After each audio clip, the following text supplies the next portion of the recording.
Bismillahirrahmanirrahim. Assalamualaikum warahmatullahi wabarakatuh.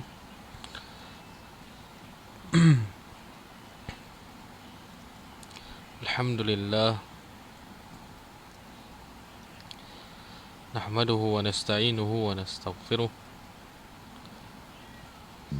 Wa na'udzu billahi min syururi anfusina wa min sayyiati a'malina. Man yahdihillahu fala mudilla lahu wa man yudlilhu fala hadiya lahu. Asyhadu an la ilaha illallah wahdahu la syarika lah wa asyhadu anna Muhammadan abduhu wa rasuluh.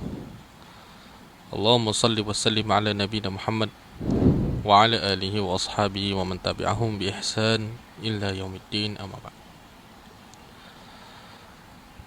Subhanaka la ilma lana illa ma 'allamtana innaka antal alimul hakim. Wala hawla wala quwwata illa billah. Allahumma rabbi zidna ilma. Allahumma arzuqna fahman. Alhamdulillah, syukur pada Allah Subhanahu wa taala kerana dengan limpah dan kurnianya dapat kita sama-sama berkumpul. Apa khabar tuan-tuan dan puan-puan semua? Mudah-mudahan tuan-tuan dan puan-puan sentiasa dilindungi oleh Allah Subhanahu wa taala. Dan saya doakan agar semoga tuan-tuan dan puan-puan yang bakal mendengar senantiasa sihat, insya-Allah taala. Sebelum kita teruskan, saya ingin meniru pada tuan-tuan dan puan-puan untuk like dan share. Itu yang pertama. Kemudian yang kedua, saya minta je supaya tuan-tuan dan puan-puan untuk komen sama ada jelas atau tidak. Dan yang ketiga, saya minta juga tuan-tuan dan puan-puan untuk subscribe channel Telegram saya @audiotafsir. Dan di situ saya akan update sejurus sahaja saya habis kuliah ini. Dan juga kuliah-kuliah lama pun ada daripada suratul Fatihah sehinggalah ke yang hari ini. Saya akan upload kuliah ini esok paling lewat. Bukan esok paling lewat. Biasanya saya akan upload malam selepas itu. Kalau tidak ada apa-apa halangan, saya akan upload esok ataupun hari Ahad senang cerita, ataupun paling lewat hari Isnin. Kalau tak ada halangan, hari esok. Dan kalau ada apa-apa masalah, saya akan upload hari Isnin. Itu biasanya lah. Baik, insya-Allah kita akan sambung dengan surah Al-Baqarah 233 yang tak habis. Minggu lepas kita dah sebut tentang penyusuan. Jangan susahkan mak bapak dan sebagainya. Maksudnya suami jangan susahkan isteri, dan isteri pun jangan susahkan suami. Itu kesimpulan pertama sekali. Jadi kesimpulan yang kita pernah buat iaitu Allah Subhanahu Wa Taala sebut tentang bolehnya tatkala dah dicerai, bercerai talak 3, maka penyusuan ni adalah satu benda yang sangat penting untuk kanak-kanak.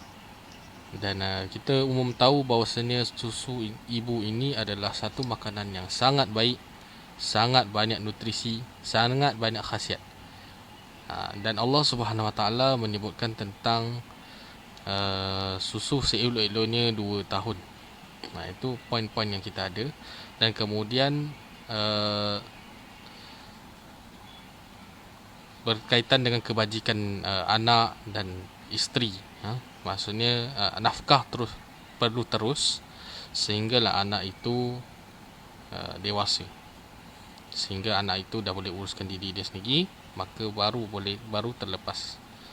Itu setakat yang mana saya faham. Jadi berkaitan dengan juga penyusuan, Allah sebut jangan menyusahkan. Maksudnya dalam kita memberikan upah kepada bekas isteri kita untuk menyusu itu, maka bayar semampu kita. Dan isteri pula janganlah menyusahkan lelaki, minta lebih-lebih. Dan satu lagi alternatif. Ini hukum yang kedua dalam bab penyusuan. Ini yang kita nak sambung ni. Hari tu kita sampai situ je kan. Tetapi insya-Allah ayat-ayat lain akan menerangkan lebih detail tentang penyusuan ibu susuan, penyusuan ibu pula.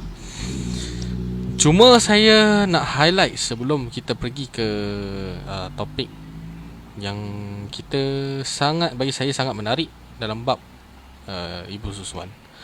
Umumnya, kalau tak tahu saya akan bagi tahu. Saya cuma nak sebut bahawasanya dalam budaya Arab, hantar anak untuk menyusu ni kepada orang lain adalah satu benda yang sangat common. Umpamanya Rasulullah SAW pernah disusukan oleh Aminah, kalau tak salah. Kalau salah, tolong betulkan saya, sebab saya pun tak ingat sirah dia. Tapi kita nak ceritanya bahawasanya sebenarnya hikmah Allah Subhanahu Wa Taala meneruskan syariat susu ibu ni ada banyak kebaikan. Antara kebaikan yang saya boleh list down dan saya terlintas dalam otak saya ialah keselamatan ahli keluarga yang menyusukan baby tersebut. Umum kita tahu bahawasanya hukum mahram ni dia berlaku, hukum mahram ataupun bukan mahram ni berlaku ketika keadaan asal, bermakna kita tidak disusui oleh perempuan lain. Maka dia dengan perempuan lain, terutamanya bayi perempuan, bayi lelaki dengan perempuan lain, maka bukan mahram, ya. Maknanya perempuan yang tidak ada hubungan darah kita. Itu untuk lelaki. Kalau perempuan pula, suami kepada perempuan tersebut. Ini secara umum.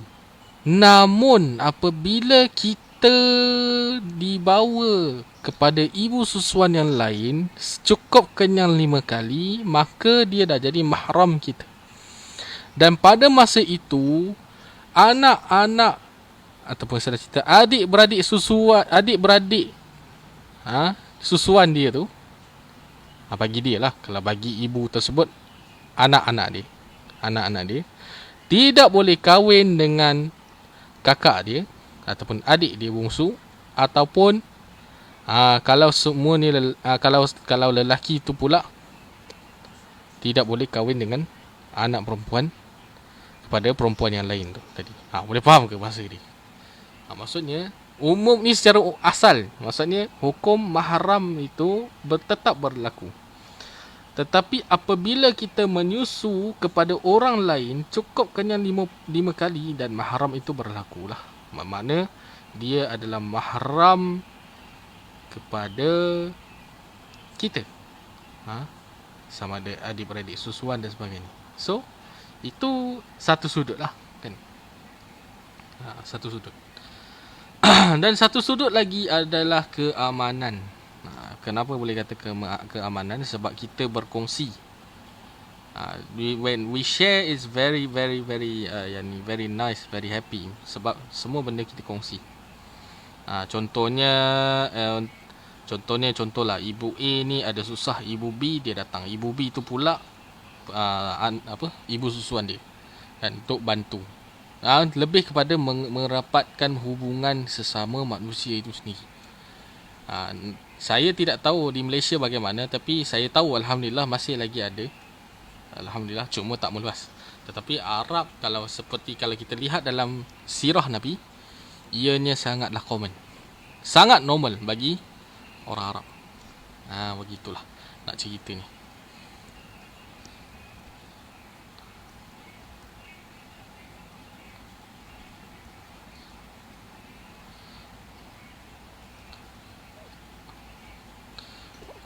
Okay, raikan komen sikit. Zaitun Uthman, Tuan Zaitun, alhamdulillah suara jelas, barakallahu fiki. Okay, jadi nak cerita ni begitu. So saya ulang balik tadi, saya takut saya salah. Jadi hukum asal orang ataupun perempuan lain kepada lelaki dan lelaki lain kepada perempuan adalah bukan mahram. Aurat dia pun tak boleh, pun kena berjaga dan sebagainya.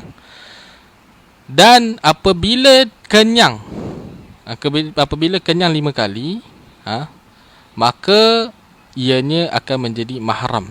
Dan anak-anak kepada ibu susuan itu, yakni adik-beradik susuan kita yang lain tu, yang bawah-bawah tu, dengan anak-anak dia tu, adalah adik-beradik susuan. Maka dia tidak boleh dikahwini. So, di situ hikmah dia, kita boleh menutup pintu-pintu yang akan menjerumus kepada benda-benda tak elok. Inilah hikmah saya. Kalau ada orang kata, weh, aku nak susukan anak ni lah, Alhamdulillah, aku sokong. Serius, saya sokong. Sebab ini akan menjaga, dia akan menjaga keselamatan kepada family itu dan kepada diri yang astagfirullah, bayi yang disusu ni. Begitu. Hopefully faham lah mukadimah dia. Sebab saya ni sejak 2-3 menjat ni, kalau cakap laju memang dia apa kata, tersasul-sasul sikit. Tapi minta maaf tuan-tuan dan puan. Begitu. Okey. Kita sambung. Jadi seterusnya, hukum memberikan upah kepada ibu susuan adalah satu perkara yang sangat dituntut.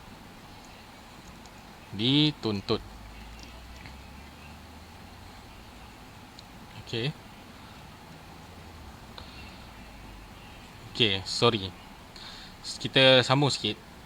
Jika keduanya nak berhentikan penyusuan dengan persetujuan, maka bolehlah. Ni sama ada ibu dia kena pergi ke tempat lain dan sebagainya, maka kita boleh bincang untuk hantar ke apa orang kata, hantar ke ibu susuan yang lain, maka dibenarkan. Okey. Jadi semua ni kena bincang dululah. Bermakna perhentian penyusuan ini dia perlu dibincang bersama. Jangan bincang sebelah pihak. Okey. Kemudian seterusnya dibenarkan untuk bagi orang lain untuk menyusu. Bermakna macam kita sebut tadi lah, ibu susuan tadi tu. Jadi apa yang kita perlu buat,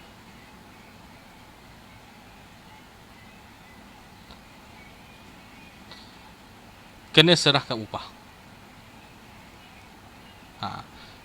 Jangan bila disusukan orang lain tapi tak sanggup untuk bayar, kena bayar.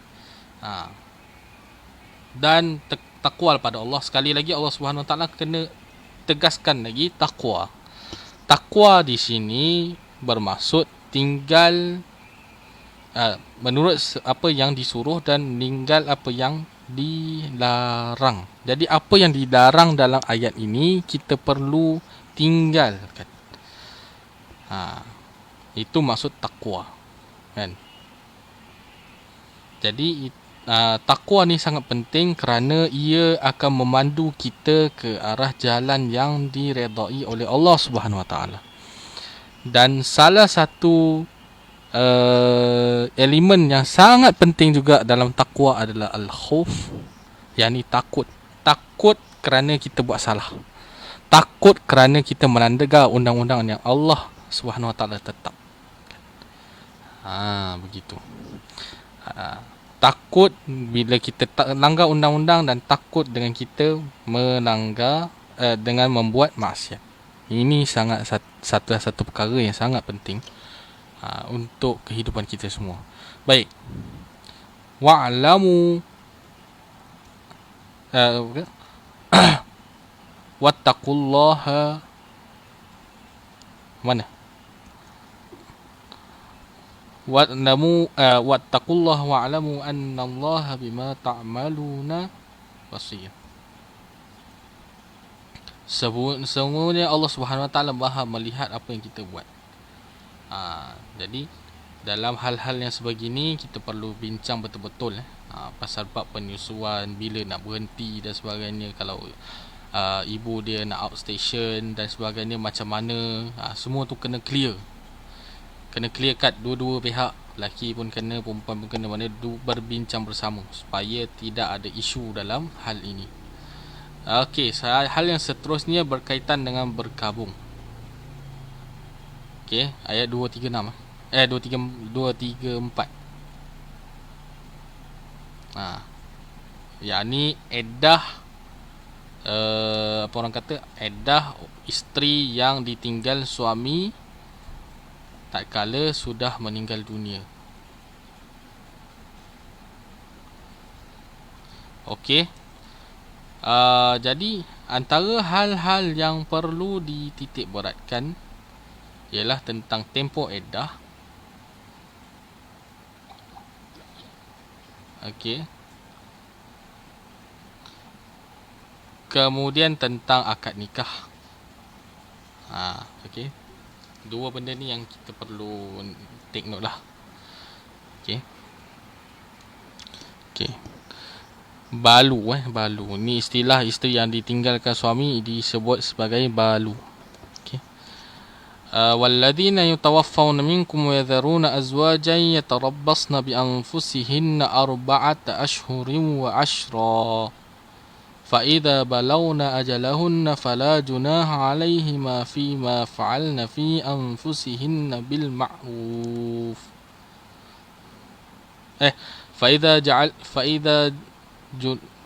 فإذا بلغن أجلهن فلا جناح عليكم فيما فعلن في أنفسهن بالمعروف والله بما تعملون خبير.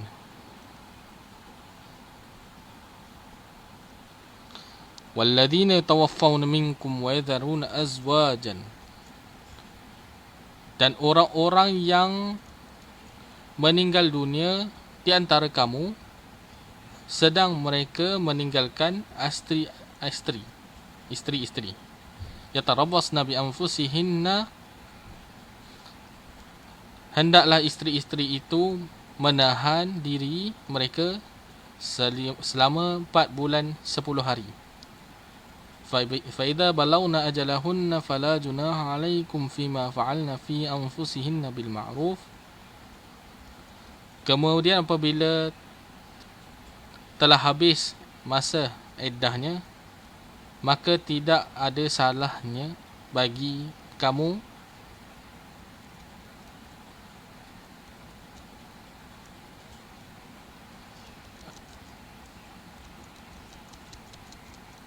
apa yang dilakukan mereka pada dirinya menurut cara yang baik. Wallahu bima ta'maluna khabir.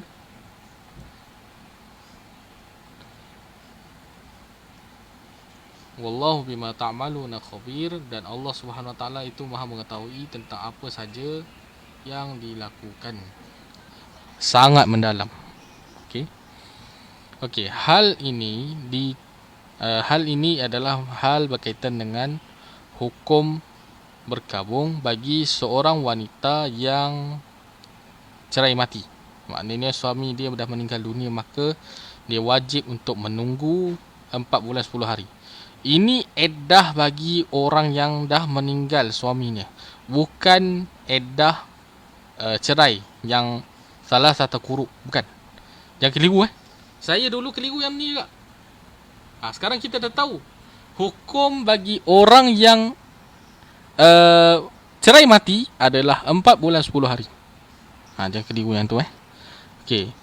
Ini apa hikmah dia? Hikmah dia kerana kita pun tahu ini dia punya iddah dia lebih lama. Antara hikmah dia supaya kita pastikan benda tu ada kandungan dan ataupun tidak. Kan. Okey. Itu antara dia lah.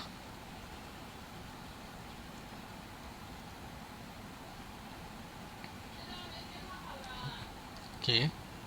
Hikmahnya bukan saja nak apa orang kata tengok ada mengandung ke tak. Sebab kita tak tahu ada bersetubuh dan sebagainya, tiba-tiba suami tu meninggal. Jadi iddah dia lebih lama. Okey. Ni kerana nak tengok sama ada kandungan dia ada ke tak, dan satu lagi nak jaga perasaan keluarga lah. Umpamanya contohnya saya meninggal, isteri saya ada dekat rumah dan isteri saya kahwin dengan orang lain terus tanpa menunggu. Ini adalah salah satu cara yang sangat menyakitkan hati, saya pun tak boleh terima. Dan Islam, Allah Subhanahu Wa Taala menjaganya, jaga perasaan ahli keluarganya supaya tidak tinggalkan terburu-buru. Fa idza balawna ajalahunna fala junaha alaikum fima fa'alna fi anfusihinna bil ma'ruf. Wali-wali, ni wali-wali pula. Wali-wali lepas dia dah habis, jangan nak halang dia untuk berkahwin ataupun berpindah lagi. Fala junaha, sebab apa? Benda ni tidak ada dosa pun. Bermakna apa? Bermakna situ bahawasanya nanti bila dah habis iddah, 4 bulan 10 hari tu dah habis, maka wali boleh ataupun jangan halang dia untuk pindah ke tempat lain, duduk sendiri dan sebagainya, ataupun berkahwin lain. Jangan jadi benda ni kita perlu cakna lah, supaya tidak menjadi problem yang besar esok. Wallahu bima ta'maluna khabir, dan Allah Subhanahu Wa Taala Maha mengetahui lebih dalam apa yang kita lakukan. Jangan kita lakukan dosa dah pula. Supaya kita ni, apa orang kata, betul-betul perhatikan apa yang kita buat selalu. Inilah resam kehidupan yang kadang-kadang Allah Subhanahu Wa Taala uji dengan kematian suami. Maka inilah yang wahyu bagi jalan keluar, supaya apa orang kata, supaya perempuan itu selepas sahaja 4 bulan 10 hari iddahnya tamat, maka dia boleh berhak untuk memilih pasangan hidup dia. Pasangan hidup dia. Sebenarnya isu ni adalah isu yang sangat best. Dia akan lead to another question, ialah soal perhubungan antara mentua kita lah. Jadi sebenarnya dalam Islam, dia punyalah menjaga sampai kita masih lagi perlu menghubungi mentua ataupun menganggap mentua ni seperti mak bapak kita, sama seperti mak kandung, kerana dialah yang melahirkan suami kita. So kita kena layan mereka sama seperti mak bapak. Jadi inilah kenapa agama sangat mementingkan perkara-perkara yang sedemikian. InsyaAllah itu saja untuk malam ini. Mudah-mudahan apa yang disampaikan oleh diri yang serba kekurangan dan pendosa ini memberikan manfaat kepada tuan-tuan dan puan-puan semua. Dan jikalau tak faham, saya minta maaf. Saya sarankan rujuk kuliah tafsir daripada guru-guru lain. Saya cuma share apa yang saya apa yang saya tahu dan apa yang saya baca. Dan saya pun masih lagi sedang belajar. Dan kalau ada kekurangan, saya minta maaf sangat tuan-tuan. Kalau ada salah dan silap, tolong betulkan saya. Dan saya memang insya-Allah akan betulkan. Terutamanya berkaitan dengan hukum hakam, terutamanya berkaitan dengan akidah, akidah, pemikiran dan sebagainya. Dan mudah-mudahan Allah Subhanahu Wa Taala berkahi kita semua dalam kehidupan kita. Mudah-mudahan Allah mudahkan urusan kita, insya-Allah taala. Belajarlah Quran sampai ke mati, insya-Allah taala. Wallahu taala alam. Sallallahu ala nabiyina Muhammad wa ala alihi washabihi wa baraka wasallam. Walhamdulillahirabbil alamin. Assalamualaikum warahmatullahi wabarakatuh.